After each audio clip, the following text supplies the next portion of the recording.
Você viu metade da minha gangue tá aí, né? Aham.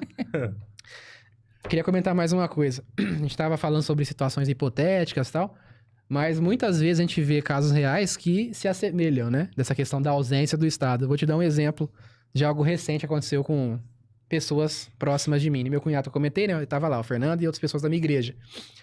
Há uns 2 meses atrás, nós alugamos, né, uma chácara lá em Jurucê, né? Não sei se você conhece. Conheço. Uma cidadezinha ali, próximo de Jardinópolis, né? Uma cidade minúscula. Alugamos essa chácara para fazer um evento da igreja lá no domingo e tal. E algumas pessoas foram no sábado, jovens, para passar a noite para no domingo já estar lá, fazer um churrasco e tal. Daí, eles me relataram o seguinte, que a gente foi só no domingo, né, eu com a minha família. Que na noite de sábado para domingo, eles estavam lá jogando conversa fora até de madrugada, 2 da manhã conversando, né, os jovens. E aí, tava jogando Uno, não sei o quê. E também, um pouco mais tarde, estavam jogando Airsoft, que muitos deles gostam de Airsoft, e tem as arminhas de Airsoft. Então eu tava lá brincando de Airsoft, tirando em lata, tarde da noite, que é um lugar afastado, assim, sabe? E aí eles me disseram que, do nada, começaram a ouvir alguns barulhos no muro, né? Barulhos estranhos. E aí, já ficaram cabreiros, assim, olhando em volta, tal, olhando, tal, e tava tudo com luz apagada, né? Aí ficaram observando, atentos. E é como eles estavam com as armas de Airsoft, falaram assim, bom, é o que tem, vamos tentar, pelo menos, assustar, né? Quem tá tentando no invadir. blefe, né? Daí, o que eles fizeram? Eles se esconderam próximo do muro, um deles, e o outro foi do lado de baixo, no outro muro lá de baixo. E aí, quando eles estavam esperando, um rapaz subiu numa árvore que tem próximo, que do lado é o seguinte, tem um terreno baldio. E é desnivelado o terreno. Então, dá altura pra pular na propriedade, né, na chácara. Com muita facilidade, ainda tem árvore pra ajudar. Aí o cara subiu na árvore pelo barulho, né, eles ouviram, e pôs a mão assim e o rosto assim pra pular pra dentro. Aí acho que foi meu cunhado ou foi outra pessoa. Tava com aquele fuzil de airsoft, deu uma rajada na cara do cara. Delícia. Aí o cara já soltou, não sei se caiu, foi lá pro outro lado assim e ficou. E aí eles ficaram olhando, né? E aí outro rapaz tava do lado de baixo, próximo do portão de entrada, observando também. Aí uma outra, não sabe se é o mesmo cara ou se é outra pessoa. Também tentou escalar na parte de baixo, pra entrar ali próximo da frente. No que essa pessoa colocou a mão assim no muro, ele disparou também uma rajada nos dedos. Aí a pessoa tirou o dedo assim e caiu. E aí, ficou quieto, chamaram a polícia, tentaram ligar pra polícia, ficaram esperando um tempão até a polícia chegar. Acontece, E aí o Fernando, meu cunhado, saiu lá na rua e viu um cara correndo assim, e foi embora. Isso era de madrugada, umas 2 da manhã, assim. E aí a lição que fica, né?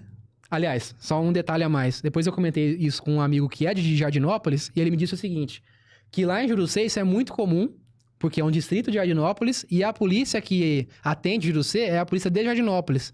Então, às vezes, demora pra chegar. Deve ter 2 viaturas. Sim, pouca polícia também tem isso, né? Então, muitas vezes tem assalto mesmo em chácaras, pessoas que são de fora que vão lá alugar e tal. Então, é algo muito comum, esse meu amigo falou, né? Pega de refém as pessoas, é isso? Ele me falou que já teve casos assim, de refém também, e coisa feia lá. Eles têm a certeza que ninguém lá dentro tá armado. Sim. Eu coloquei no meu canal esses dias o vídeo do Ponta Grossa, um dono de uma loja de celular que revidou um assalto. O cara entrou assaltando, ele puxou dele e acabou. O sujeito entrou tão tranquilo pra assaltar, tava armado, mas tão tranquilo, por quê? Porque ele tinha certeza que ninguém tava armado. Uhum. Você tá lá nessa chácara, deve ser jovens, devem ter meninas, deve ser bem complicado. Ninguém tá armado. Então eu entro lá, eu e mais um, e acabou. Mandamos em tudo. Sim. Mesmo agrupado. Nesse caso, com as Airsofts, eles espantaram e eles demonstraram reação. Isso assusta. O cara fala, tá, eu tomei um tiro de chumbinho, mas será que é só isso que eles têm? Sim. Esse maluco aí do Airsoft, será? Então assusta, o cara vai embora. Agora a polícia, não tem o que fazer. O cara não roubou. Na verdade, se a polícia ali chega e conversa com os malucos que tomaram os tiros de Airsoft, o grupo aí do teu cunhado tava ferrado. Porque eles não cometeram nenhum crime. O cara olhou por cima do muro, a gente sabe. Mas ele olhou por cima do muro, isso não é crime, né? Colocou a mão no muro, isso não é crime, é que eles sabiam o que estava acontecendo. Então, nesse caso ainda, sociedade e o Estado até atrapalha. Não duvido, até não. Atrapalha. Verdade. É bem complicado. Daí eu dei esse exemplo, né? Porque aí pode usar como paralelo também, né? Uma cidade que não tem a própria polícia e conta com a polícia do vizinho. Então as pessoas ficam meio que à mercê, né? Eu vou te contar um segredo. A gente vive num véu de segurança. É muito fácil. Se entrar alguém aqui agora que nós estamos ao vivo, o pessoal vê. Ninguém vai ficar sabendo, né? A gente ficou ali sentado um tempo, não passa a viatura, porque não é culpa do homem policial, tá? Mas não tem como. Não tem, a gente vive num véu. Alguns bandidos já entenderam que é esse véu e eles ousam bastante, né? Outros cidadãos entenderam também desse véu. Mas tem muita gente ainda que acredita que está seguro, que a polícia virá, iluminação pública, câmeras. Para que serve uma câmera na rua, na sociedade? Para identificar o ladrão. Se não identifica, acabou.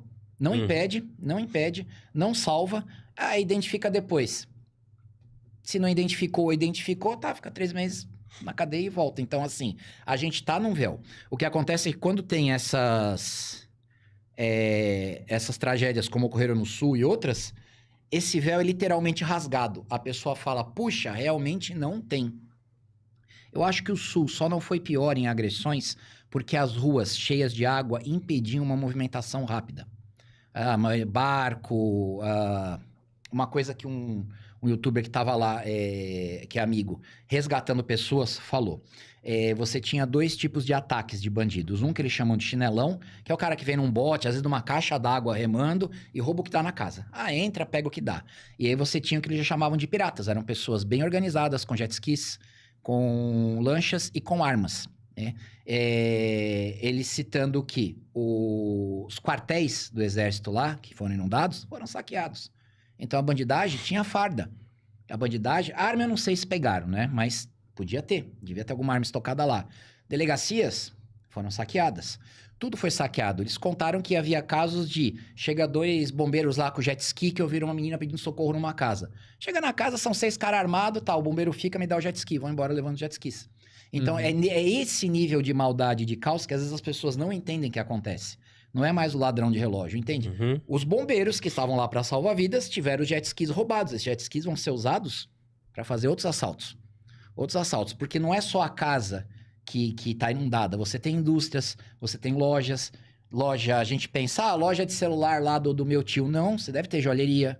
Né? Você tem banco embaixo d'água, né? Você tem locais com joias, você tem casas de pessoas ricas que foi inundada, tá tudo lá dentro. Então, esse pessoal mais organizado tava fazendo a rapa. E eles comentaram que os bairros onde há o crime organizado, nem os resgates passavam. Porque, primeiro, se esse bairro tá ocupado por um crime organizado, ele não quer que o resgate vá pro outro. Ele quer que a gangue rival se dane, né?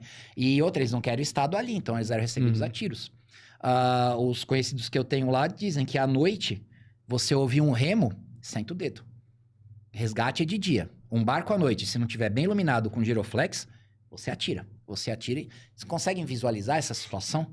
Você tá cuidando lá o 2º andar da sua casa, que é o que sobrou. À noite você ouve um remo. Puxa, quem será que é? Não, eu atiro. Não é que nem nesse caso aí que você contou que, o cara com a mão no muro. Vamos dar uns tiros de airsoft para afastar o cara. Não, ali é uma ameaça real. Se tá remando à noite, é um ladrão. Né? Você atira contra. Não sabe se pega, você põe na conta da enchente. Né? Você volta a um estado zero de sociedade, porém você foi criado numa sociedade. É um caos interno muito grande. Sim. Muito grande. Essa é uma situação muito... E a ausência de armas é um problema. Eu sei que quem não é muito do meu canal, às vezes acha que eu falo muito sobre arma, né? Eu sou um armamentista. Então, e quem faz besteira com arma tem que se dar mal. Mas nesse caso aí, só se salva quem tem um equipamento. Né? Não precisa ser todo mundo, mas você tem um grupo de 10 pessoas, 2 armados, é o suficiente. É o suficiente pra afastar a agressão. Né? Parando força. Olha que coisa, você imagina. Quem que imagina isso? Situação dessa noite, houve um barulho, pode atirar. Você nem sabe. Você fala, poxa, não, pode ser um pai de família remando. Não, meu vizinho, à noite não é. Não sei. Não é. À noite não é, porque não é à noite com a iluminação pública, com os carros passando, não. É um breu com a água batendo no fio e as casas todas alagadas. Né? E que ninguém chega. Quanto tempo demora um barco pra chegar? Barco é lento, o pessoal acha que é igual viatura. Barco é lento. Mas se você tem a comunicação, tem alguma coisa errada aqui. Ixi. Se de viatura demora, imagina de barco. De bar no escuro, sem sinalização, sem rua. Né? Você nem enxerga por onde você tá indo. Você pode estar indo de barco e esbarrar num muro. Obstáculos. Num poste, né?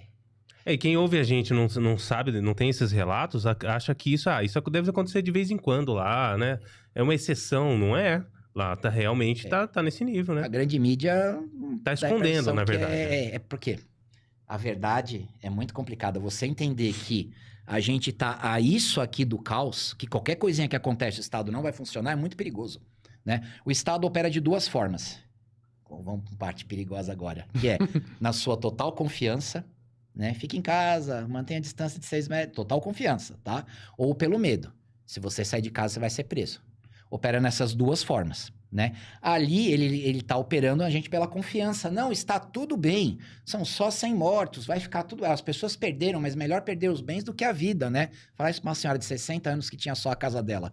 Tudo bem perder todos os bens delas, mas ela está viva, né? Mas as pessoas estão vivas, é isso que importa, né? Trabalha na confiança, né? Aham. E dizem aí, não sei, que lá tá tendo uma operação de medo que não é pra falar nada. Porque mesmo os meus amigos estão com muito medo de conversar. Muito medo de conversar. E é uma peça que falta pra mim. Eu vou chegar nisso, eu vou meter a boca quando tiver a chance. Mas falta essa peça. Eles estão com medo de relatar o que tá acontecendo. Porque eu não com o sei. tempo vai vir à tona também, né? Caixa de Pandora. Eu acho que agora o momento é salvar, que dá pra salvar, começar a reconstruir e aí depois abrir a caixa de Pandora. Uhum.